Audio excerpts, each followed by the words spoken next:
Okay, so the next question that I'm going to answer is how did you find out you had cancer? And what a lot of people have asked and wanted to know was um, like, was I having symptoms or was I feeling bad? Was I sick? Like, what happened? So, here is my story. Yeah, I started having pain probably as far back as a couple years ago. I don't know when it was, but I just know it went on for a really long time. So when I say I started having pain, it wasn't like a continual pain that never went away. It was like when it came, it was really intense, and that got worse as time went on. But um, it was like a stab. It was like a stabbing kind of a pain that would last from anywhere from like maybe 3 to 5 days to a week or maybe a little more, something like that. And then it would go away. It would completely go away, and I would be totally fine and think, oh, well, whatever that was about, it's gone. I'm fine. Everything's back to normal. And then I would just go on about my life.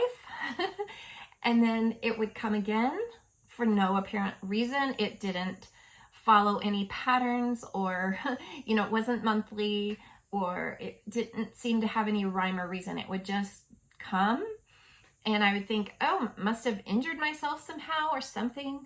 And then it would be there for a few days, and then it would be gone again, completely gone, better. And so then I'd be like, okay, well, whatever that is, it's gone. So that continued for probably maybe a couple years. And over time, it did kind of start to seem like it was getting worse when it would come, but I never thought that it would be anything serious. Even if you look online and stuff, if you look up breast pain, it's usually considered something that's not serious, not dangerous, not serious. So, or that's what seemed to come up for me. So, it was easy to dismiss because it would just go away after a little while.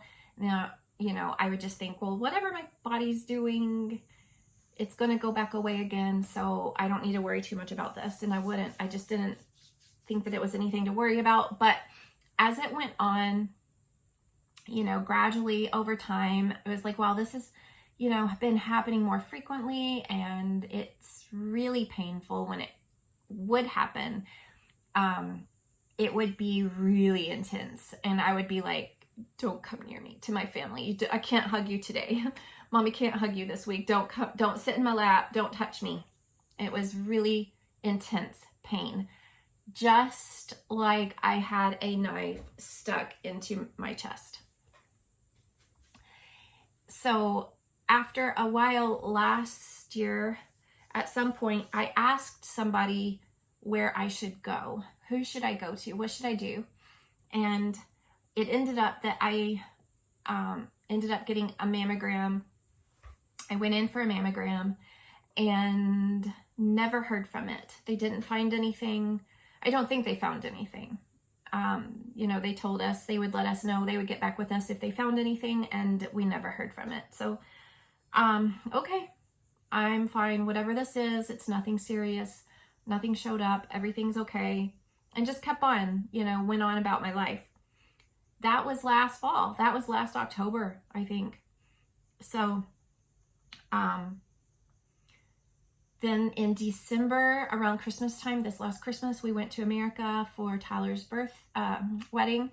And we were there for January, and I was in pain while we were there.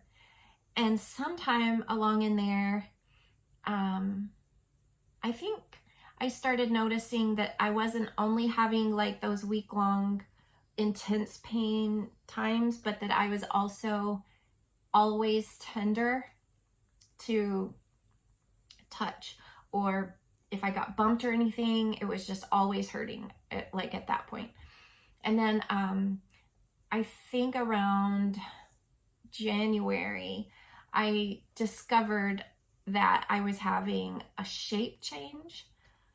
And that sounds crazy, but it was only like, it wasn't super obvious under normal circumstances. It was like only if I bent over.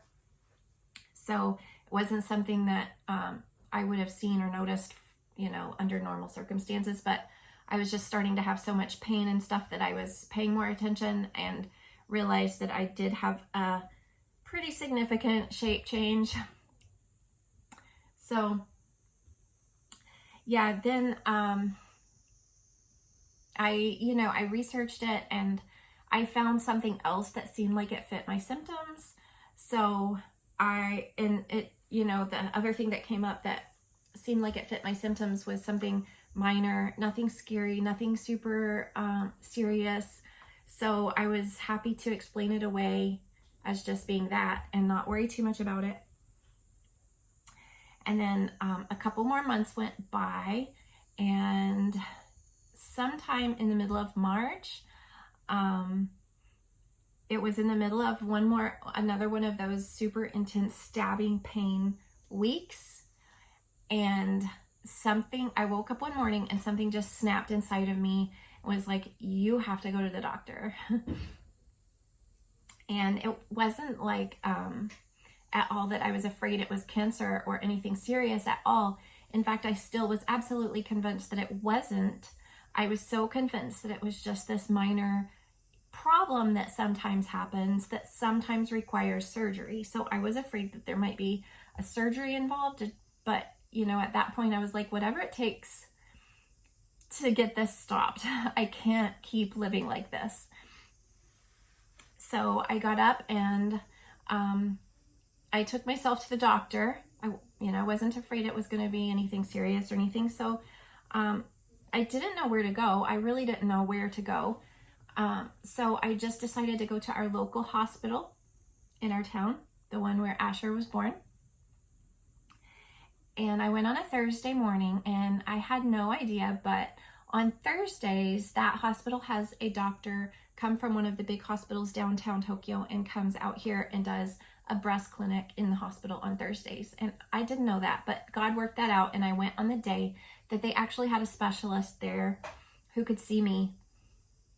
And so I got in to see him, and again, I was like, I'm not, at one point he mentioned, it could be cancer, but it's probably not. It's probably okay. And I was like, oh, I'm not worried about it being cancer.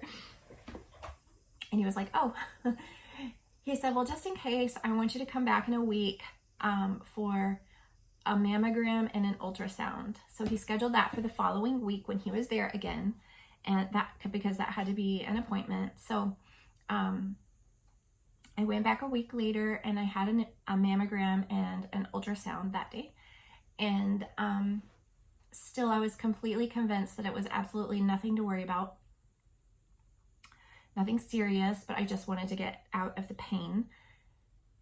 And I didn't even think anything about it when the ultrasound technician was like taking a really long time and, snapping pictures and marking measurements and stuff like that. And in fact, I just kept praying. I was laying there and I was praying, and I was like, Lord, please help them to find the problem so that they can fix this for me. I was very much feeling like stupid for going, actually, because I felt like I had such an insignificant problem and they weren't going to find anything, and they were just going to think I came for no reason and I was a big crybaby. But then when I went in to do the mammogram, I told the mammogram technician, I was like, if I move in a certain way, I actually have a breast shape change. And she wanted to see, so she knew what to look for. And I showed her, and she was like, oh yeah. So she did a really good job with my mammogram. She did a whole bunch of different, she kept changing parts of the machine out and let's get it this way and that way and everything, and took a really long time and did a really good job and did her very best to make sure that she could capture whatever was going on. And again, I just kept praying, Lord, please, if there's a problem, help them to find it so that we can fix it. And I just wanted to get that pain taken care of.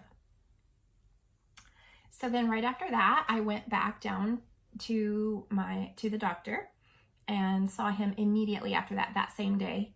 And when I walked in, he had the scans that I had just done up on the monitor.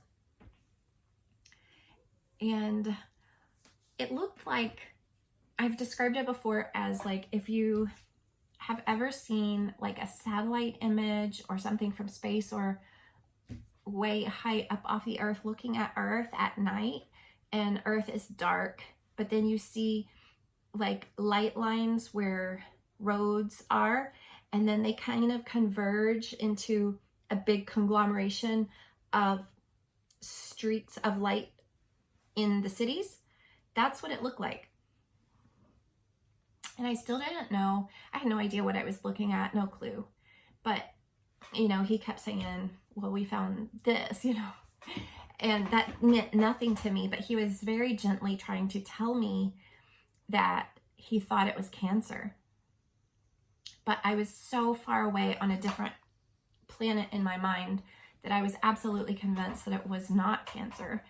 And, you know, finally, he said the part where like finally clicked in my head was when he said, what I want to make sure that you understand that I'm telling you right now is that this is probably cancer. And so when he said that, you know, that's when like, oh, my heart kind of stopped, and all the thoughts start swirling and like, oh no. So he wanted to do a biopsy right then and there. So we went and we did that, and I had to text Steve and be like, honey, they're getting ready to do a biopsy. So I had to give them your phone number in case anything goes wrong. So that was scary for Steve to get a text like that, I'm sure. And, you know, the word biopsy is kind of, you know, comes with some weight. So, and the biopsy itself, let me tell you, that was way more involved than I ever realized. That was a lot more than I was expecting. And that was rather difficult in and of itself. But, sorry, my chair, I'm in our schoolroom and my chair's like super rattly and squeaky. Sorry. But anyway, yes, so we did the biopsy, and then we had to wait 2 weeks to get the results back from that. And let me tell you, that is a very long time to wait when you've been told something like that and have to do an actual biopsy, and then to have to wait a full 2 weeks to get those results. That is super long, and that is a very, very hard wait. So those 2 weeks, I would say they're probably the hardest part of this whole journey, was that unknown, that waiting period where we had no idea what was in store, what was coming. That was just the hardest part for sure. And we did a lot of praying, and we did a lot of talking. We did a lot of walking and talking. And we ended up telling Asher. We didn't tell very many people until we ourselves had kind of wrapped our minds around it and, you know, kind of stabilized our emotions a little bit and come to a healthier place, I guess is the way to say it. So, after that, we also told Asher because we wanted him to be involved from, you know, the beginning as things were developing, and not be like a sudden bomb dropped later. But, you know, he's still a kid, but he's also 10. So, he does, you know, he fully comprehends and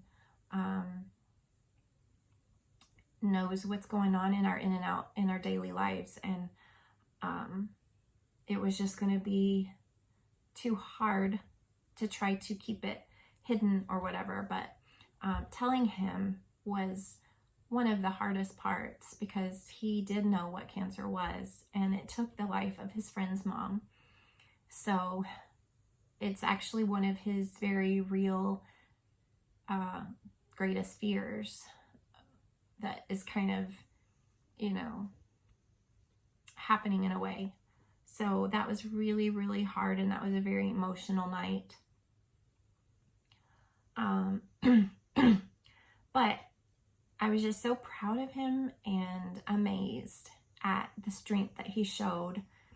And, you know, immediately after recovering from the news, he came back with, you know, he turned it into positive. And he started saying things like, let's do as many fun things as we possibly can. And let's make lots and lots of good memories before you have to have surgery and stuff like that, or before you find out you have cancer or something like that. You know, I don't remember exactly. But he immediately turned it around and was like, let's do all the things. Let's have fun first. And I was just proud of him for that and showing that strength. And we're not going to wallow, although there's been some of that, but yeah, so that was a tough night, and that was hard. But then yeah, so we went back 2 weeks later, and as soon as we walked in, I saw it on the screen and immediately knew. And, you know, then of course we sat down and the doctor informed us, because Steve went with me after that, after we realized that this is something. So he's been going with me to almost every appointment since then. And, you know, the doctor sat down and said, you have breast cancer. So, yeah, that's the journey. That's how we found out.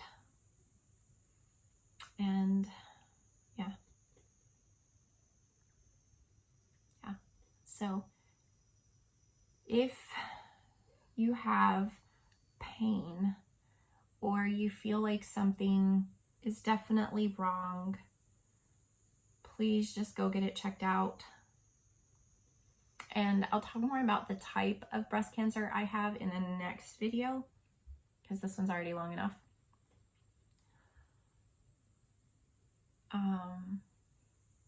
But yeah, if you think something's wrong, go get it checked out.